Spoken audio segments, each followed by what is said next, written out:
சங்கீதம் அதிகாரம் 12.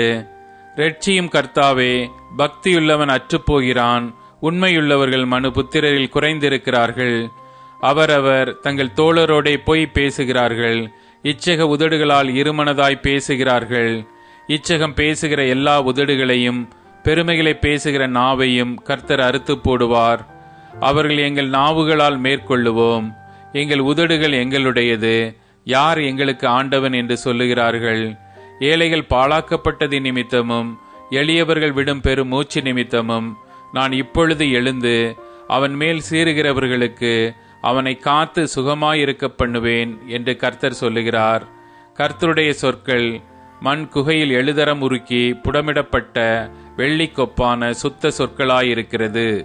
கர்த்தாவே, நீர் அவர்களை காப்பாற்றி அவர்களை என்றைக்கும் இந்த சந்ததிக்கு விலக்கி காத்து கொள்வீர். மனுபுத்திரரில் சண்டாளர் உயர்ந்திருக்கும் போது துன்மார்க்கர் எங்கும் சுற்றித் திரிவார்கள்.